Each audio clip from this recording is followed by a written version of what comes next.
विकसित सभ्यता और इतने विकसित नगर बने कैसे। अब मैं तीनों की कहानी बता रहा हूं। विदेशी लोग ये मानते हैं कि मेसोपोटामिया सभ्यता, गंदे दिमाग के लोग हैं ये, मतलब ये मानने को तैयार ही नहीं कि हम कभी पढ़े लिखे और बुद्धिमान हो ही सकते हैं। ये गरीब लोग आज भी मान रहे हैं कि नहीं, मेसोपोटामिया से आए थे। हम उनका खंडन भी करेंगे, समानता भी। देखो भाई, कुछ प्रमाण है इनके पास, विदेशी लोगों के पास कुछ प्रमाण है जो इस बात को बताते हैं कि इस सिंधु घाटी सभ्यता का विकास मेसोपोटामिया से हुआ होगा। हमने कहा, मुझे एक बात बताओ, आज हम पिज्जा और बर्गर खाते हैं, आज हम पिज्जा और बर्गर खाते हैं, तो इसका मतलब क्या यह हो गया कि अमेरिकन सभ्यता से हमारा विकास हुआ है? भाई, व्यापार भी कोई चीज है, चीजें आती रहती है, जाती रहती है, यहां से चीज वहां पहुंची होगी, वहां से चीज यहां आई होगी। व्यापार भी तो हो सकता है, उन चीजों की समानता के पीछे रीजन ट्रेड भी तो हो सकता है। तो विदेशी लोगों का मानना है कि मेसोपोटामिया से लोग आगे बढ़े और सिंधु घाटी में रहने के लिए आए और यहां पर धीमे धीमे विकसित हो गए, यहां धीमे धीमे विकसित हो गए। मैं बताऊंगा उसका सारा कुछ कि क्या पॉजिटिव है क्या निगेटिव है। दो लोग, दो देसी मत, मतलब दो हमारे देश के इतिहासकारों के मत क्या है। एक है ईरानी बलूचिस्तानी सभ्यता। हमारे देश के या हमारे इतिहासकारों का मानना है कि देखो भाई, क्या हुआ होगा, जो सिंधु घाटी का डेल्टा जहां बनता है या जो ईरान बलूचिस्तान वाला क्षेत्र है, वहां पहले ग्रामीण बस्तियां रहती होगी, पर धीमे धीमे ग्रामीण बस्तियां बहुत ही विशेषीकृत होकर शहरी और नगरीय बस्तियों में बसी होगी। तब आबादी और समृद्धि के बढ़ने के कारण धीमे धीमे इसका विस्तार हुआ होगा। मतलब कहा जाता है कि यहां ग्रामीण बस्तियों से फिर ये नगरीय बस्तियों का विकास हुआ होगा, क्योंकि कोई नगर डायरेक्ट नहीं बसते, पहले ग्रामीण बस्तियां बसती होगी, फिर नगरीय बस्ती आई होगी। तो एक मानते हैं कि ईरानी बलूचिस्तान से सभ्यता का विकास हुआ होगा, और दूसरे इतिहासकार मानते हैं कि नहीं, राजस्थान में भारत की सोथी सभ्यता थी। राजस्थान के ग्रामीण जगहों पर सोथी सभ्यता थी, और ये ग्रामीण की सोथी सभ्यता विकसित होकर फिर नगरीय सभ्यता में बदली होगी। मतलब इन दोनों का मानना है, दोनों में अंतर क्या है। ये मानते हैं कि पहले ग्रामीण सभ्यता बलूचिस्तान में रही थी, और ये मानते हैं कि नहीं, पहले राजस्थान में रही थी। अब अंदर से कुछ लोग ऐसे मत सोचना कि नहीं सर ये लोग ज्यादा सही होंगे क्योंकि भारत में, नहीं ऐसा मत सोचना, क्योंकि उस समय भारत नाम और राष्ट्र नाम की कोई कल्पना नहीं थी। हमें एक इतिहास के नजर से देखना है कि इसकी उत्पत्ति किस प्रकार से हुई होगी। हमें इतिहासकारों के विचारों को समझना है। हमें यहां अपनी देशभक्ति और राष्ट्रभक्ति को आड़े लाकर इतिहास के विचारकों के लिए आंखें बंद नहीं करनी है। हमें उसकी बात को सुनना है और फिर हम देखेंगे, निर्णय लेंगे कि आखिर क्या बात रहेगी। आइए जानते हैं तीनों के बारे में, इतिहासकारों के अपने अपने विचार क्या है। मेसोपोटामिया की सभ्यता से सिंधु घाटी सभ्यता की उत्पत्ति। सिंधु घाटी सभ्यता की उत्पत्ति के संदर्भ में यह एक विदेशी विचारधारा है। इस विचारधारा के अनुसार भारत की सिंधु घाटी सभ्यता की उत्पत्ति मेसोपोटामिया सभ्यता का ही विकसित रूप है। मतलब इनका कहना है कि मेसोपोटामिया का विकसित रूप सिंधु घाटी सभ्यता है। यह कैसे संभव है कि एक कम विकसित जगह से ज्यादा विकसित जगह बन जाए।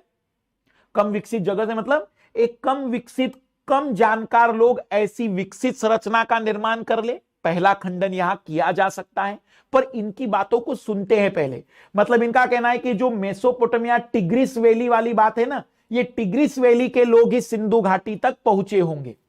वस्तुतः यह विचारधारा इतिहास के विसरणवादी सिद्धांत पर आधारित है। ये क्या सिद्धांत है? देखो भाई, विसरण डिफ्यूजन। जैसे अगरबत्ती को आप यहां जला दीजिए तो उसकी खुशबू फैलती चली जाएगी, इसे कहते हैं विसरण डिफ्यूजन। तो वैसे ही मेसोपोटामिया की सभ्यता धीमे धीमे विस्तारित और फैलती चली गई, और फिर वो सिंधु घाटी सभ्यता के रूप में हमें मिलती है। इसलिए इसको कहते हैं विसरणवादी सिद्धांत। इन इतिहासकारों का मानना है कि एक जगह पर धीमे धीमे विकास हुआ और फिर उसके बाद अलग अलग जगह पर एक साथ कई सभ्यताएं समृद्ध होती चली गई। विसरणवादी सिद्धांत का तात्पर्य है कि एक सभ्यता का अपने मूल स्थान पर विकसित ना होकर बाहरी सभ्यताओं के मिश्रण अथवा स्थानांतरण से विकसित होना है। बाहरी सभ्यताएं आई होगी। इस विचारधारा के प्रमुख समर्थक है Gordon Childe, John Marshall, Kramer Kramer D Kosambi, D Sankalia. ये इतिहासकार हैं जिन लोगों की विचारधारा, जिन लोगों का मन कहता है कि भाई मुझे ऐसा लगता है, इसके प्रमाण मेरे पास ऐसे हैं।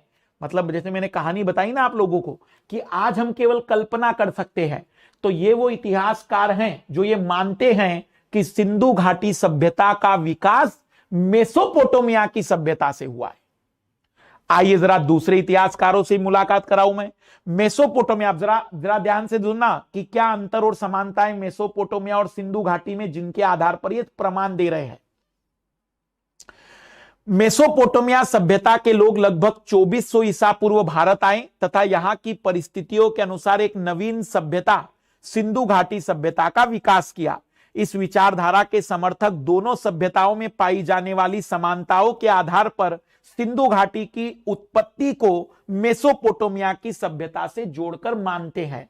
इस विचार को मानने वाले जितने इतिहासकार हैं वो कहते हैं कि मेसोपोटामिया और सिंधु घाटी की सभ्यता में जो समानताएं मिलती हैं उस आधार पर यह परिणाम निकलता है कि मेसोपोटामिया से सिंधु घाटी का विकास हुआ होगा। हमने कहा भाई ये भी तो हो सकता है सिंधु घाटी से मेसोपोटामिया का विकास हुआ हो। अगर समानता के आधार पर आप ये निष्कर्ष निकाल रहे हैं तो ये निष्कर्ष भी तो निकाला जा सकता है। आइए वे लोग क्या कहते हैं। उदाहरण के लिए दोनों सभ्यताओं में पक्की ईंटों का प्रयोग, लिपि का ज्ञान, कांसे का प्रयोग, मिट्टी के बर्तनों के लिए चाक का प्रयोग, मिट्टी के बर्तन के लिए मिट्टी, जो चाक मिट्टी, कृषि और व्यापार पर आधारित व्यवस्था, बैल की आकृति की मुहरें इत्यादि कुछ ऐसे तत्व है जो दोनों सभ्यताओं में समान रूप में मिलते हैं। मेसोपोटामिया की सभ्यता में भी पक्की ईंटें मिलती हैं, वहां पर भी लिपि का ज्ञान था, कांसे की मिश्र धातु का उपयोग वहां भी है, मिट्टी के बर्तनों के लिए चाक का उपयोग वे भी करते थे, कृषि और व्यापार आधारित उनकी अर्थव्यवस्था थी, व्यापार और कृषि पर आधारित पूरा का पूरा इकोनॉमिकल सिस्टम था। बैल की आकृति की मुहरें, ये ऐसी चीजें हैं जो इन दोनों सभ्यताओं में समान रूप से मिलती हैं। किंतु यह विचारधारा तर्क संगत नहीं है, क्योंकि मेसोपोटामिया की सभ्यता भारत की सिंधु घाटी सभ्यता के बीच कुछ अंतर भी पाए जाते हैं। सिंधु घाटी सभ्यता मेसोपोटामिया तथा मिस्र दोनों सभ्यताओं की तुलना में लगभग 12 गुना क्षेत्र विस्तृत अधिक सर्वश्रेष्ठ थी। भाई अगर आप लोग अंतर पर आ जाओ तो अब अंतर ध्यान से सुनना लाल लालियो। 12 गुना बड़ा एरिया, 12 गुना बड़ा एरिया मिस्र और मेसोपोटामिया की तुलना में सिंधु घाटी सभ्यता 12 गुना बड़ी सभ्यता थी। कल्पना करिए इतनी बड़ी सभ्यता से हो सकता है कि मिस्र की सभ्यता का उदय हुआ हो, मेसोपोटामिया की सभ्यता का उदय हुआ हो, तो मिस्र और मेसोपोटामिया की तुलना में सिंधु घाटी सभ्यता बहुत बड़ी सभ्यता थी। अतः एक अपेक्षाकृत छोटे क्षेत्र की सभ्यता के द्वारा सिंधु घाटी जैसी सभ्यता का विकास करना अतार्किक और असंभव प्रतीत होता है। हालांकि दोनों सभ्यताओं में कुछ समानताएं अवश्य मौजूद है, किंतु इन समानताओं का प्रमुख कारण इन सभ्यताओं के बीच आपसी व्यापार था। साक्ष्यों के आधार पर स्पष्ट हुआ है कि इन दोनों सभ्यताओं के बीच व्यापारिक संबंध विद्यमान थे तथा भुगतान संतुलन भारत के पक्ष में था। भुगतान संतुलन मतलब भारत से ज्यादा व्यापार होता था और उनके यहां से कम सामान भारत में आता था। भारत की समृद्धता का यही बड़ा कारण था।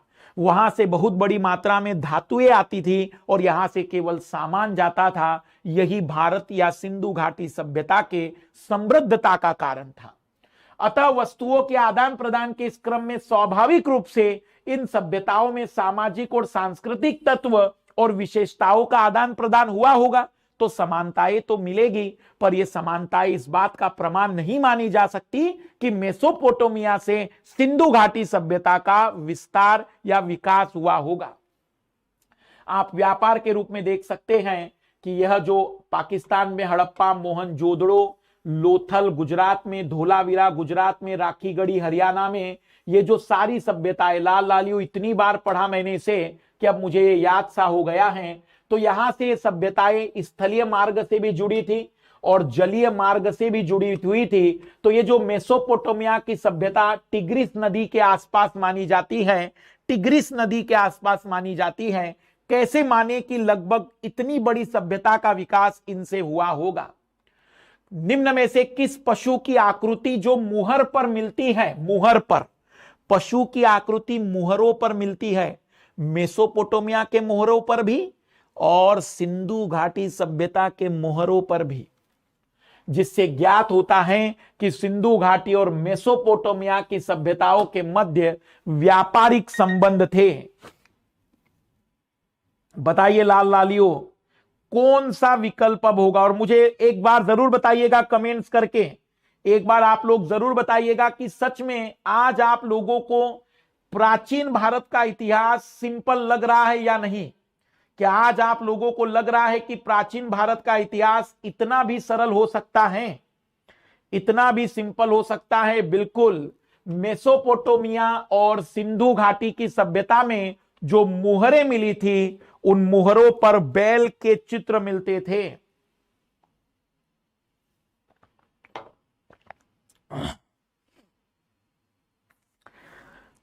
रियल में इस सिंधु घाटी सभ्यता के पूरे कंटेंट को रेडी करते समय हमारे पूरी टीम ने इस बात की सावधानी बरती है कि इस कक्षा में कंटेंट का फ्लो, चीजें इस तरीके से आनी चाहिए कि पहली बार जिंदगी में प्राचीन भारत का इतिहास पढ़ने वाले विद्यार्थी भी कहें कि इससे ज्यादा सिंपल उन्होंने अपनी जिंदगी में सिंधु घाटी सभ्यता नहीं पढ़ी थी, या इस तरीके से तो कभी नहीं पढ़ी थी जिसमें एक सीक्वेंस बनने लग जाए।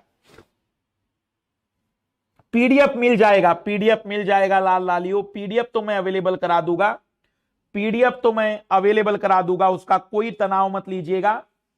आइए आगे बढ़ते हैं। मेसोपोटामिया सभ्यता और सिंधु घाटी सभ्यता में अंतर क्या है? किंतु दोनों सभ्यताओं में कुछ मौलिक अंतर विद्यमान है। सिंधु घाटी सभ्यता पूर्णतः नगरीय सभ्यता है, जहां उच्च स्तरीय नगर नियोजन के प्रमाण मिलते हैं, जबकि मेसोपोटामिया की सभ्यता एक अर्ध नगरीय सभ्यता है, जहां नगरों के साथ साथ ग्राम भी मिलते हैं। सिंधु घाटी सभ्यता में जिस तरीके से नगर नियोजन की प्रणाली है, सिंधु घाटी सभ्यता में सड़कों का जिस तरीके का जाल था, सिंधु घाटी सभ्यता में जल निकासी के जितनी बेहतरीन व्यवस्था मिलती है, उतनी मेसोपोटामिया में नहीं मिलती है।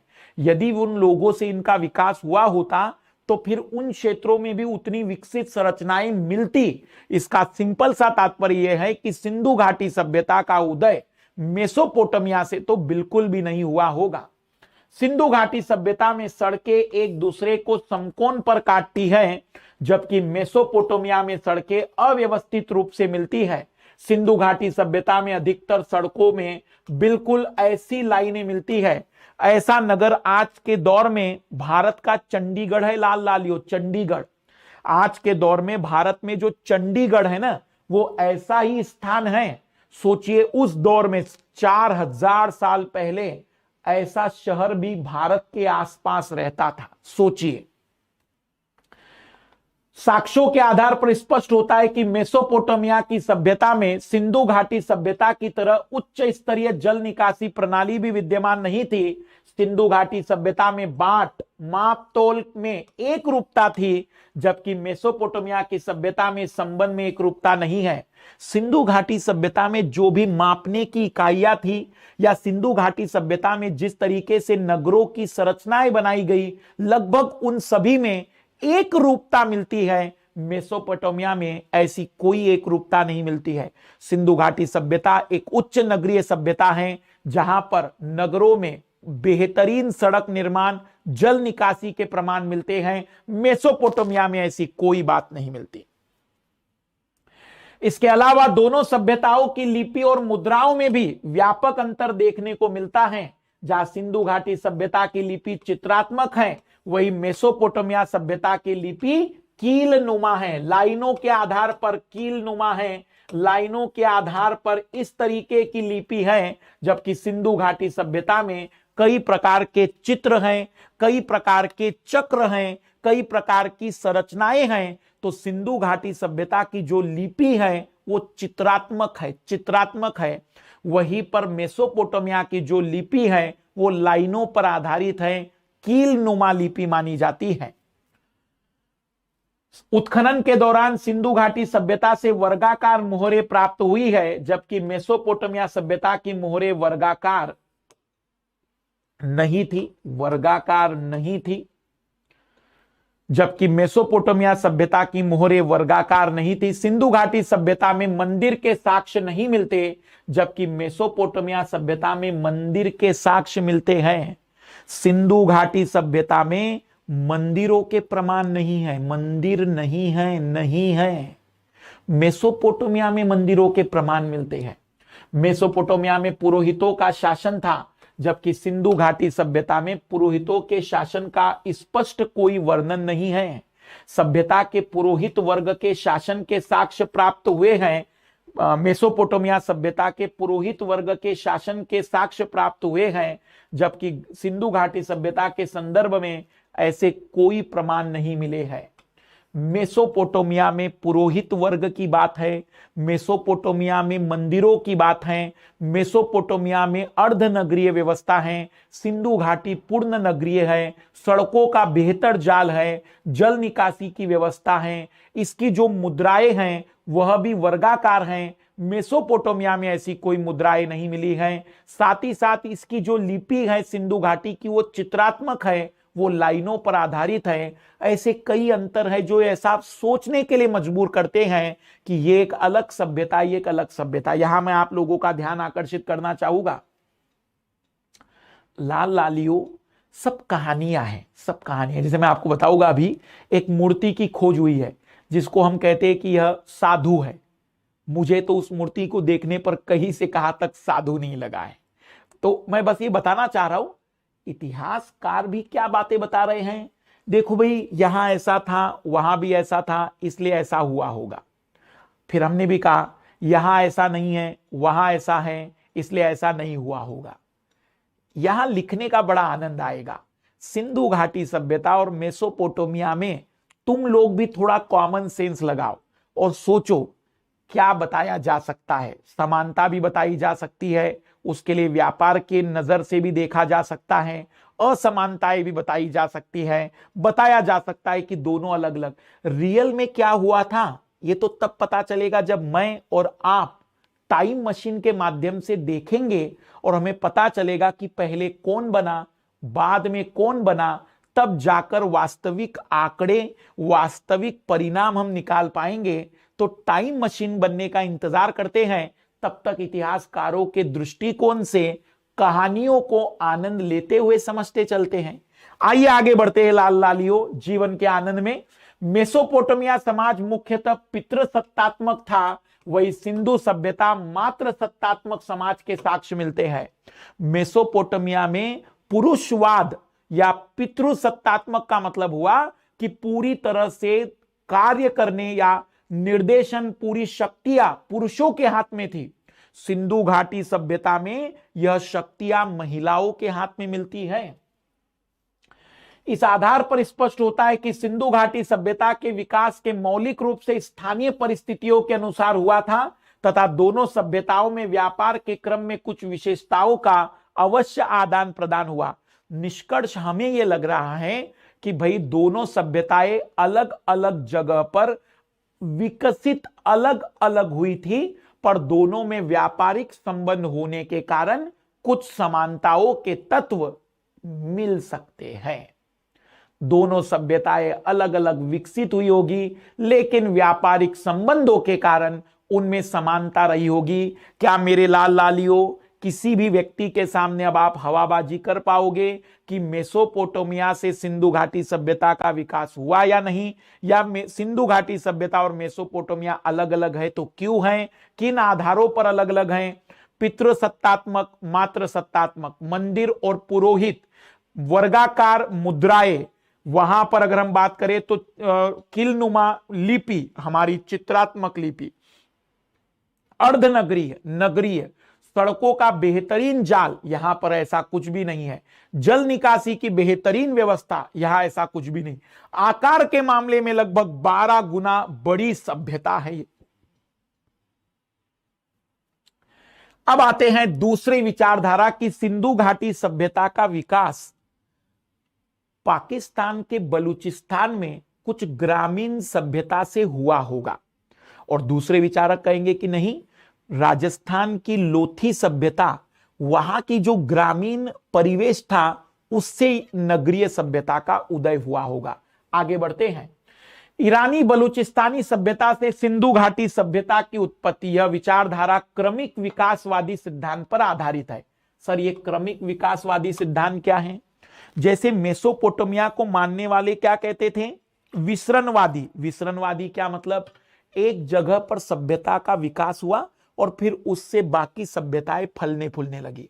और ये क्या कहते हैं? क्रमिक विकासवादी। भाई, कोई भी नगरीय सभ्यता अचानक नगरीय नहीं बनती, पहले ग्रामीण सभ्यता रही होगी, फिर अर्ध नगरीय सभ्यता बनी होगी, फिर नगरीय सभ्यता बनी होगी। अचानक किसी का विकास नहीं हुआ होता है। तो एक क्रमिक विकास के तहत सिंधु घाटी सभ्यता का विकास हुआ होगा। इसकी शुरुआत बलूचिस्तान वाले ग्रामीण क्षेत्र में एक ग्रामीण सभ्यता के उदय से हुआ होगा, फिर वहां पर अर्धनगरीय सभ्यता बनी होगी, फिर अर्धनगरीय सभ्यता के बाद वहां पर नगरीय सभ्यता बनी होगी। यहां पर जरा ध्यान देना, अब मैं थोड़ा सा आनंद लेने की मुद्रा में हूं। कुछ राजनीतिज्ञ लोगों को मैंने सुना है जो अपने अपने धर्म के आडंबर में लगे रहते हैं। वो कहते हैं कि हमारा धर्म इतना पुराना, हमारा धर्म इतना पुराना। इस समय यहां पर कोई बहुत बड़े धर्म वर्म की कोई बात नहीं, ना कोई जैन है, ना कोई बौद्ध है, ना कोई मुस्लिम है, ना कोई हिंदू है। ये उस दौर की बात है जिसके बारे में अभी तक स्पष्ट प्रमाण भी नहीं है। अब जरा अपना विचार बड़ा करिएगा। इसलिए धर्म और भूगोल बहुत जुड़े हुए मानता हूं मैं। हाँ, लेकिन इतिहास को पढ़ने का यह भी एक बड़ा मजा है कि हमें वास्तविक रूप में पता चलता है कि मनुष्य ने एक साथ रहना, एक साथ नियमों का पालन करना और एक साथ कई प्रकार की चीजों का निर्माण करना बहुत पहले भी सीख चुका था, पर शायद उसका समापन हो गया और फिर एक नए तरीके की संस्कृति सभ्यता का फिर चलन आया होगा। तो वो समय है, परिवर्तन संसार का नियम है, चलता रहेगा। बट इस पर गौर करिएगा, बड़ी इंटरेस्टिंग बातें अभी और बाकी है।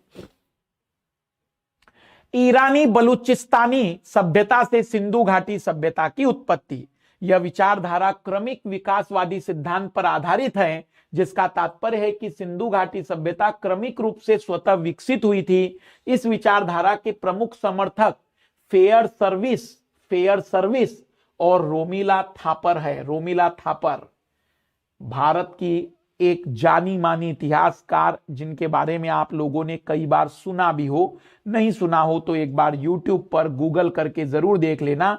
फेयर सर्विस और रोमिला थापर हैं। इनका मानना है कि ईरानी बलूची संस्कृति से ही सिंधु सभ्यता का उद्भव और विकास हुआ। हमने कहा किस आधार पर ऐसी बातें बता रहे हो? आइए, ये अपने प्रमाण दे रहे हैं। अब मेरे अंदर इनकी आत्माएं प्रवेश करेगी और मैं बताऊंगा कि ये क्या बताना चाहते हैं। बस समझने के लिए ऐसा समझिएगा ताकि आप लोगों को कहानी समझ में आए। पहले मैंने उन लोगों के विचारों को बताया, अब इनके विचारों को बताते हैं। वस्तुतः पाकिस्तान के सिंध क्षेत्र में नाल, कुल्ली और आमरी जैसी स्थलों की खोज हुई। ये जगह हमें वहां पर मिलती है। पाकिस्तान के सिंध वाला जो क्षेत्र, जो बलूचिस्तान वाला क्षेत्र है, नाल, कुल्ली, आमरी, यह हड़प्पा के पूर्व काल के ग्रामीण स्थल है। मतलब जब हड़प्पा की नगरीय व्यवस्था नहीं थी तब वहां पर लोग रहते थे। इन इतिहासकारों का मानना है कि कोई भी नगरीय सभ्यता अचानक से विकसित नहीं होती, बल्कि ग्रामीण से अर्धनगरीय और अर्धनगरीय से नगरीय रूप में विकसित होती है। मतलब इनका कहना है कि पहले ग्रामीण सभ्यता रही होगी, फिर अर्धनगरीय सभ्यता बनी होगी और फिर एक नगरीय सभ्यता में वो बदली होगी, विकसित हुई होगी। हड़प्पा के पूर्व के इन ग्रामीण स्थलों में पहले उत्पादन में वृद्धि हुई होगी। अब इनका कहना क्या है? देखो, उन जगहों पर उत्पादन बहुत ही बढ़ गया होगा। उत्पादन में वृद्धि से कार्य विशिष्टीकरण और श्रम विभाजन जैसी व्यवस्था का विकास हुआ होगा। मतलब उत्पादन जब बढ़ जाता है तो फिर काम सौंपे जाते हैं कि भाई तुम इस काम में अब बेहतर हो, तुम यही काम करो, तुम इस काम में बेहतर हो, तुम यही काम करो। इस कार्य विशिष्टीकरण से उत्पादन और बढ़ता है। कैसे, इसे समझिए। मान लीजिए कि आप पिछले 6 साल से 7 साल से एक काम कर रहे हैं टाइपिंग का। मान लेते हैं कि आप टाइपिंग का काम कर रहे हैं, तो 6-7 साल के अनुभव के बाद आपको कई सारी ऐसी चीजें पता होगी जो शायद किसी को नहीं पता होगी। अब आपको वही काम सौंपा गया, तो आप उस काम को बहुत तीव्रता से और तेजी से संपन्न कर देंगे, तो उत्पादकता भी बढ़ेगी, क्वालिटी भी बढ़ेगी, तो इससे और भी ज्यादा समृद्धि आएगी। तो पहले कार्य विशिष्टीकरण नहीं होता है, पहले आप ये भी करते थे, वो भी करते थे, ऐसा भी करते थे, वैसा भी करते थे, पर धीमे धीमे आप किसी एक जगह पर अपने आप को सबसे ज्यादा अनुकूल और बेहतर मानने लगे, और वही फिर विशिष्टीकरण आपके अंदर आ गया। इससे क्वालिटी भी सुधर गई और इससे उत्पादन में तीव्रता भी आ गई। उत्पादन में वृद्धि से कार्य विशिष्टीकरण, श्रम विभाजन जैसी व्यवस्था का विकास हुआ होगा। कार्य विशिष्टीकरण होने से कार्य करने की दक्षता बढ़ी होगी, जिससे पुनः अधिक उत्पादन का मार्ग प्रशस्त किया होगा। उत्पादन में वृद्धि से कर जैसी व्यवस्था और प्रशासनिक क्षमता का विकास हुआ होगा। फलस्वरूप धीरे धीरे कुछ ग्रामीण क्षेत्र अर्धनगर में और अर्धनगर से नगरों में विकसित हुए होंगे। कालांतर में सिंधु घाटी सभ्यता के